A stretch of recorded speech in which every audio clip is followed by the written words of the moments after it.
ویور ہمارے ملک پاکستان میں عمومی تاثر یہ ہے کہ 1970 میں ہونے والے عام انتخابات، جن کے بعد سابقہ مشرقی پاکستان یعنی بنگال مغربی پاکستان سے علیحدہ ہو گیا تھا کے علاوہ پاکستان میں کوئی انتخابات آزادانہ اور منصفانہ نہیں ہوئے ہیں۔ ویور تاریخی اعتبار سے بات کریں تو پاکستان میں انتخابی دھاندلی کئی سطحوں پر ہوئی ہے، جس میں ریاستی ادارے، پولنگ افسران اور ظاہر ہے کہ سیاسی جماعتیں اور امیدوار ملوث رہے ہیں۔ تو ویور آج اس ویڈیو میں اس بارے میں بات کرنے والا ہوں کہ الیکشن میں دھاندلی کن طریقوں سے کی جاتی ہے۔ میں ہوں شاہ نواز اور آپ دیکھ رہے ٹیکنیکل تھنکس چینل۔ ہمارا چینل سبسکرائب کیجئے اور ساتھ میں بیل کا آئیکن پہ کلک کریں تاکہ آپ ہمارے نئے ویڈیو سے باخبر رہے۔ ویور انتخابات کے دن دھاندلی کرنا شاید انتخابات کا پانسا پلٹنے کا سب سے اہم اور سب سے زیادہ اشتعال انگیز طریقہ ہوتا ہے، اور اس کے کئی طریقے ہیں۔ اس میں سب سے آسان طریقہ پولنگ بوتھ پر قبضہ کرنا امیدوار کے لیے سب سے کارگر ثابت ہوتا ہے۔ امیدوار کے لیے سب سے کارگر طریقہ یہ ہے کہ اپنے اثر و رسوخ والے علاقوں میں پولنگ بوتھ پر قبضہ کرنا ہوتا ہے تاکہ مخالف امیدوار کے ووٹروں کو ووٹ ڈالنے سے روکا جا سکے۔ یہ انتخابی افسران کو اپنے جانب کر کے کیا جاتا ہے یا پھر انہیں چپ رہنے پر مجبور کیا جاتا ہے۔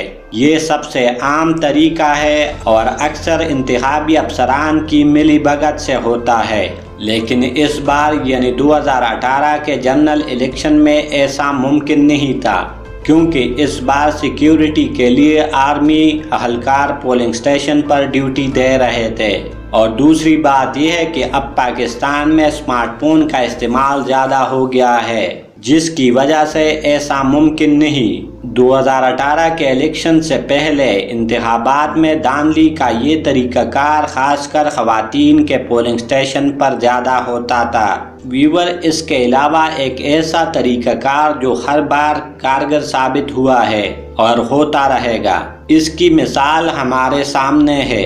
جیسے آپ لوگوں کو یاد ہو کہ 2013 کے انتخابات میں میر ظفر اللہ خان جمالی تقریباً 4000 ووٹوں سے جیت گئے تھے، مگر پھر بھی ووٹوں کی گنتی کے دوران تقریباً 30,000 ووٹوں کو مسترد کر دیا گیا تھا، جبکہ میر ظفر اللہ خان جمالی اور میر سلیم احمد کوسہ کے بیچ فتح کا مارجن 6000 سے بھی کم تھا۔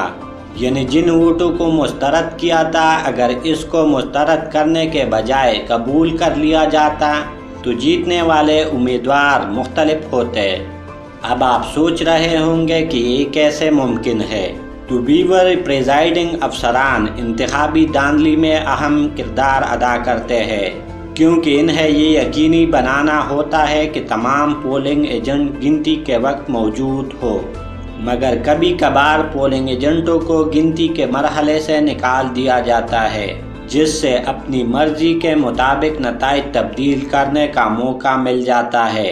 چنانچہ ناکام امیدواروں کے پاس مستقبل میں انتخابات کو چیلنج کرنے کا کوئی ثبوت نہیں رہتا، مگر اس دفعہ الیکشن کمیشن نے تھوڑا سختی کیا ہے اور یہ لازمی قرار دیا ہے کہ تمام اہم فارمز بشمول فارمز 45 پر وہاں موجود تمام پولنگ ایجنٹوں کے دستخط ہو، لیکن پھر بھی دھاندلی کے لیے یہ طریقہ سب سے زیادہ مؤثر ثابت ہوتا ہے۔ ویور الیکشن میں دھاندلی کا تیسرا طریقہ ووٹروں کو رشوت دینا ہے۔ ویور ہم سب نے ووٹوں کا قیمے والے نان، بریانی کی پلیٹ اور 500 روپے کے لفافے کے گوشت فروخت ہونے کا سن رکھا ہے، مگر کبھی کبھی علاقے کے بااثر افراد کو دھاندلی کرنے والوں کا ساتھ دینے کے لیے زیادہ فوائد کی پیشکش کی جاتی ہے۔ اس سے بااثر لوگ یقینی بناتے ہیں کہ ان کے ماتحت لوگ وہی ووٹ ڈالیں جس کی انہیں ہدایت دی گئی ہے۔ ووٹنگ کی ہدایت اکثر اوقات جانی و مالی نقصان کی کھلی یا پوشیدہ دھمکیوں کے ساتھ دی جاتی ہے۔ یہی وجہ ہے کہ بااثر شخص کو رشوت دینا ہمیشہ انفرادی ووٹروں کو رشوت دینے سے زیادہ بہتر رہتا ہے۔ اس کی مثال سندھ ہمارے سامنے ہے، جہاں زیادہ تر یہی طریقہ کار استعمال ہوتا ہے کیونکہ باقی صوبوں کے مقابلے میں وہاں وڈیرا سسٹم ہے۔ اب آتے ہیں انتخابات میں دھاندلی کرنے کا چوتھا طریقہ، جو باقی سب سے آسان اور کم خرچ ہے اور ساتھ ساتھ اس میں رسک بھی کم ہے۔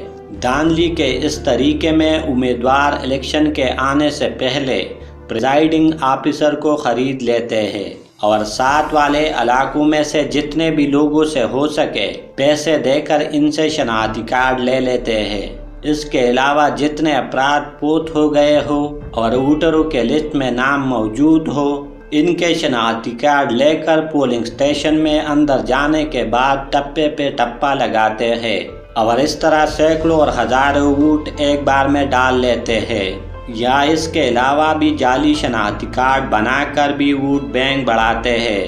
مثال کے طور پر اگر کوئی شخص ملک سے باہر ہو تو اس کے شناختی کارڈ نمبر کے سیم جعلی شناختی کارڈ بناتے ہیں، لیکن اس جعلی کارڈ سے ووٹ ڈالنا پولنگ اسٹیشن پر ڈیوٹی دینے والے آفیسر کے ملی بھگت کے بغیر ممکن نہیں۔